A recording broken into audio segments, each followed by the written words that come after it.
इस वीडियो में हम लोग इंटीग्रेशन शुरू कर रहे हैं। ये काफ़ी लेंदी और थोड़ा सा टफ है। मैं कोशिश करूँगा आसान से आसान तरीक़ा से आपको समझाऊँ।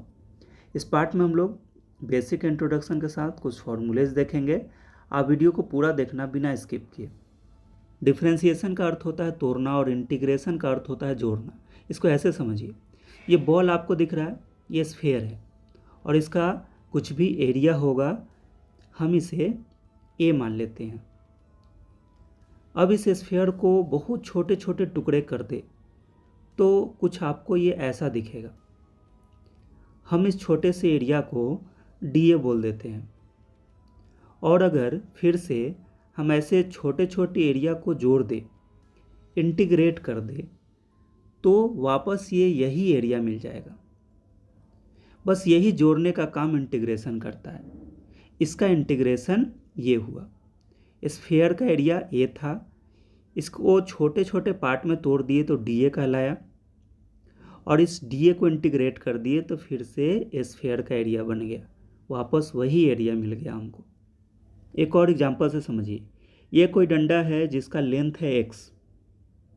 अगर इस डंडे को छोटे छोटे टुकड़े में तोड़ दे तो उस छोटे से टुकड़े को बोलते हैं डी एक्स, और फिर से इन सारे टुकड़े को जोड़ दे यानी इंटीग्रेट कर दें तो यही एक्स आ जाएगा। ये पूरा डंडा फिर से वापस मिल जाएगा।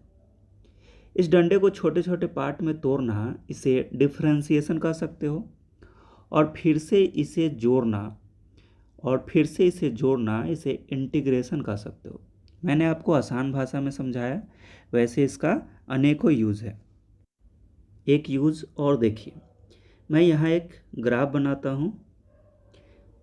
ये है एक्स एक्सिस, ये है वाई एक्सिस।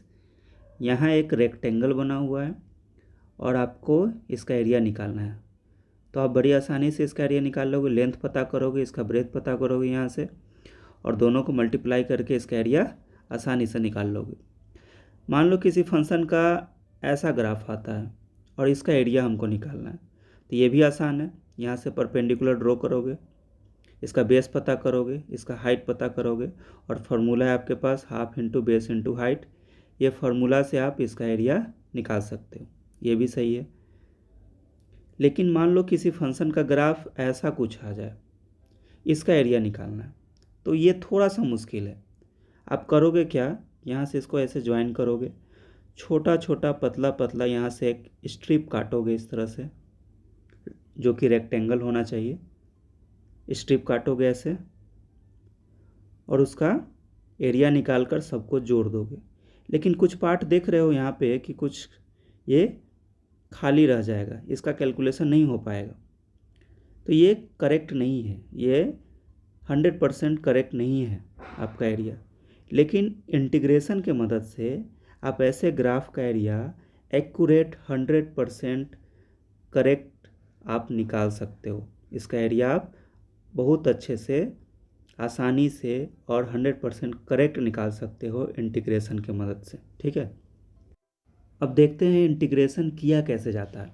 डिफरेंशिएशन का जस्ट अपोजिट ही सारा फॉर्मूला मिलेगा आपको, इसलिए मैं आपको दोनों एक साथ बता रहा हूँ ताकि आप अच्छे से समझ जाओ। डिफरेंशिएशन अगर x के पावर n का होता है तो ये हो जाता है n पहले मल्टीप्लाई में, फिर लिखते हैं x, फिर यहाँ हो जाता है पावर में n-1। ये हुआ डिफरेंशिएशन। अब इंटीग्रेशन में क्या होता है वो देखिए।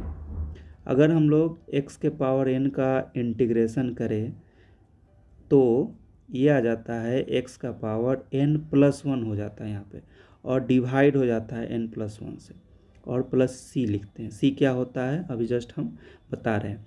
पहले इसका एग्जांपल देखिए, जैसे कि x² है प्लस 7 है, इसका डिफ्रेंशिएशन क्या होगा 2x, और 7 का डिफ्रेंशिएशन 0 हो जाएगा। फिर है x² प्लस 9, इसका भी डिफ्रेंशिएशन 2x आ जाएगा।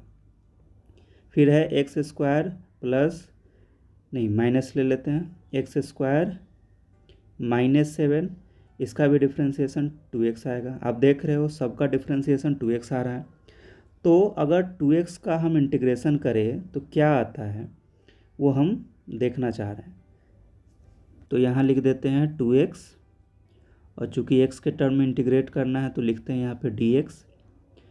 अब यहाँ पे इंटीग्रेशन करना है। सबसे पहले टू कांस्टेंट है तो इसको बाहर कर देंगे इंटीग्रेशन से, अंदर में बच जाएगा x इंटू डी एक्स।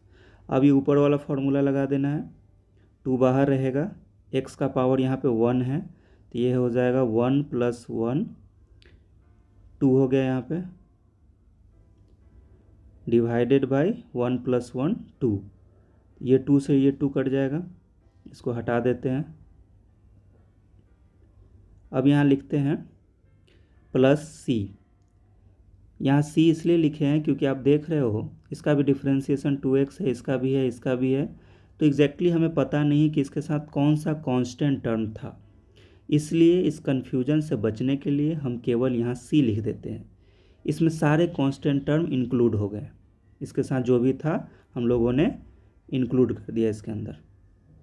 एक एग्जांपल लेते हैं, यहाँ है x का पावर 9 इंटू डी एक्स।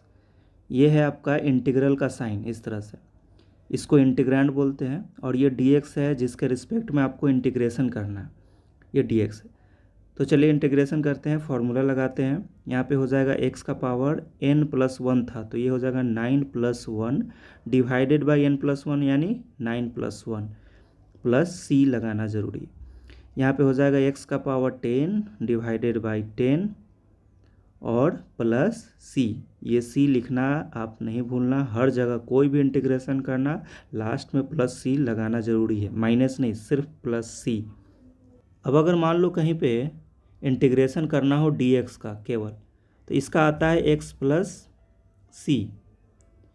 कैसे आता है वो देखो, यहाँ पे छुपा हुआ है x का पावर 0, ठीक, और हो गया dx यहाँ। तो यहाँ पे फॉर्मूला लगाएंगे x का पावर 0 प्लस 1 डिवाइड करेंगे 0 प्लस 1 प्लस c। यहाँ पे है 0 प्लस 1 x का पावर, तो 1 हो गया, x का पावर 1 और नीचे भी 1 है तो x आ जाएगा यहाँ पे x प्लस c। आप याद रखना कि dx का इंटीग्रेशन क्या होता है, x प्लस c, ठीक है। एक आसान सा नेक्स्ट एग्जाम्पल लेते हैं, इंटीग्रेशन ऑफ x का पावर -2 dx, इसका इंटीग्रेशन करना है। तो यहाँ भी फॉर्मूला वही लगाना है, x का पावर n वाला, यहाँ पे हो जाएगा -2 plus 1 divided by -2 plus 1 plus c हो गया। ये हो जाएगा x -2 प्लस 1, ये हो जाएगा -1 क्योंकि -2 बड़ा है, यहाँ पे निगेटिव साइन बड़ा है इसलिए यहाँ पे -1 डिवाइडेड बाई -1 प्लस c। अब यहाँ से माइनस हटाकर हम यहाँ लिख देते हैं -x प्लस c। अब इसको चाहो तो एक और तरीके से लिख सकते हो, इसका पावर माइनस में है इसलिए हम इसको ऐसे लिखेंगे -1/x, ये भी वही है, ऐसे भी लिख सकते हो। अब नेक्स्ट क्वेश्चन देखो, अब है 1/x का पावर 3 dx, इसको इंटीग्रेट करना है। तो सबसे पहले इसको हम लोग ऐसे लिख सकते हैं x का पावर -3 dx। अब इसको इंटीग्रेट करेंगे, यहाँ पे हो जाएगा x का power -3 plus 1 divided by -3 plus 1 plus c।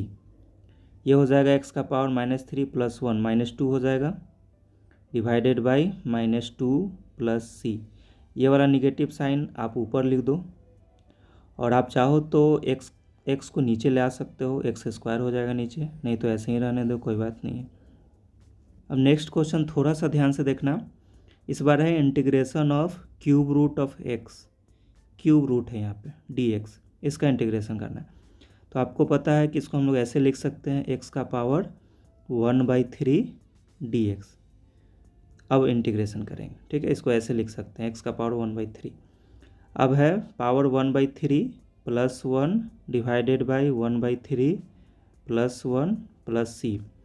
अब ये 1/3 प्लस 1 हो जाएगा 3 1 जा 3, 3 प्लस 1 4/3, ये हो जाएगा 4/3। नीचे भी उसी तरह 4/3 हो जाएगा।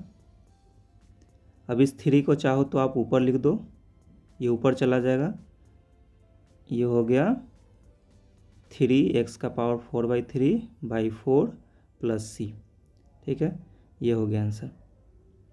अब एक बात यहाँ पे समझने की है कि आपको याद होगा कि 4x का डिफ्रेंशिएशन क्या होता है, डिफ्रेंशिएशन ऑफ 4x, ये 4 होता है, और 4 का डिफरेंशिएशन 0 होता है क्योंकि ये कांस्टेंट टर्म है।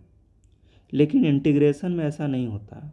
देखो इंटीग्रेशन में क्या होता है, 4 का इंटीग्रेशन करना है तो 4 इंटू डी एक्स, 4 कॉन्स्टेंट है तो ये बाहर आ जाएगा, अंदर में बचेगा डी एक्स, और डी एक्स का इंटीग्रेशन हम आपको अभी बताए हैं कि एक्स होता है, ये हो जाएगा 4x। 4 का इंटीग्रेशन 4x, ठीक है। 4 का डिफ्रेंशिएशन 0 होगा, याद रखना डिफ्रेंशिएशन 0 होगा, लेकिन 4 का इंटीग्रेशन 4x होगा। उसी तरह अगर मान लो 5 का इंटीग्रेशन पूछे तो 5x होगा, 6 का इंटीग्रेशन 6x होगा, 7 का 7x होगा। ये आपको याद रखना है, ठीक है। अब कुछ ट्रिग्नोमेट्रिक फंक्शंस के फॉर्मूले देख लेते हैं। इधर है डिफ्रेंशिएशन, इधर है इंटीग्रेशन, आप ध्यान से देखना। आपको याद होगा कि साइन एक्स का डिफ्रेंशिएशन क्या होता है, साइन एक्स का डिफ्रेंशिएशन कॉस एक्स होता है। तो इसका जस्ट अपोजिट अगर कॉस एक्स को इंटीग्रेट करें तो ये साइन एक्स आ जाएगा, साइन एक्स प्लस सी। ठीक इसी तरह कॉस एक्स का डिफ्रेंशिएशन करें तो ये आता है माइनस साइन एक्स। तो साइन एक्स को इंटीग्रेट करें तो ये आ जाएगा माइनस कॉस एक्स प्लस सी। आप देख रहे हो, दोनों को कंपेयर करते रहना। नेक्स्ट है टेन एक्स का डिफ्रेंशिएशन सेक स्क्वायर एक्स होता है, तो सेक स्क्वायर एक्स का इंटीग्रेशन, सेक स्क्वायर एक्स का इंटीग्रेशन टेन एक्स हो जाएगा। नेक्स्ट कॉट एक्स का differentiation minus cosec square x होता है, माइनस कॉसेक स्क्वायर एक्स। अब इसका इंटीग्रेशन, कॉसेक स्क्वायर एक्स का इंटीग्रेशन माइनस कॉट एक्स हो जाएगा। याद हो गया, देख कर ही ऐसे याद हो जाएगा ये। अब है सेक एक्स का डिफ्रेंशिएशन। सेक एक्स का डिफ्रेंशिएशन होता है sec x into tan x. तो आप खुद से बताओ कि sec x into tan x का इंटीग्रेशन क्या होगा। Sec x into tan x का इंटीग्रेशन होगा सेक एक्स, सही है, सेक एक्स प्लस सी। ये तो याद करने की भी ज़रूरत नहीं है इसको। चलिए अब नेक्स्ट बच गया आपका डिफ्रेंशिएशन ऑफ कॉसेक एक्स।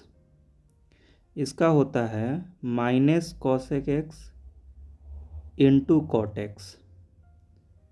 तो इसका इंटीग्रेशन क्या होगा, cosec x into cot x, इसका इंटीग्रेशन हो जाएगा माइनस कॉसेक एक्स प्लस सी।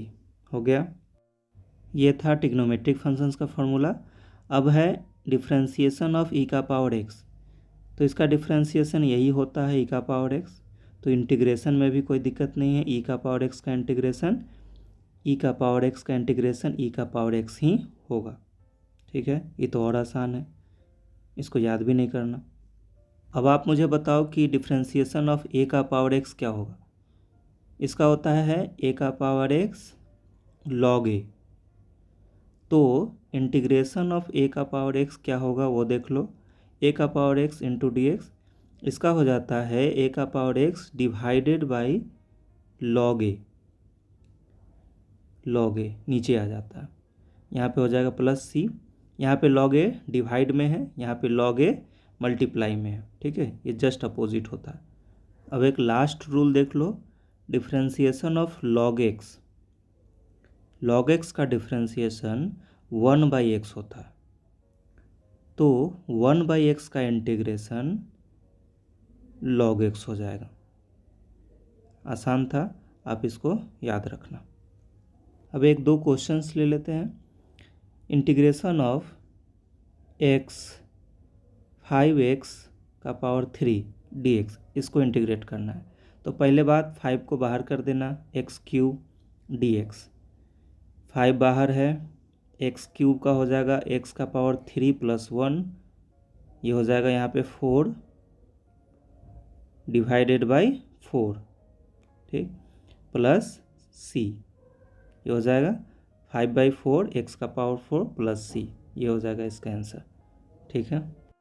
नेक्स्ट है इंटीग्रेशन ऑफ 2⁻x dx। यहाँ पे a⁻x वाला फॉर्मूला लगेगा, ये हो जाएगा 2⁻x divided by log 2 plus c। उसी तरह अगर यहाँ पे 5⁻x dx रहे, ये हो जाएगा 5⁻x divided by log 5 plus c। तो ये था आपका इंटीग्रेशन का इंट्रोडक्शन। नेक्स्ट पार्ट में हम लोग आगे बढ़ेंगे। आपको वीडियो कैसा लगा ज़रूर बताना, और साथ ही साथ इस क्वेश्चन का आंसर भी कमेंट करके बताना कि क्या होगा। 5 cos x का इंटीग्रेशन क्या होगा, हमें कमेंट करके जल्दी से बताओ। Thank you so much.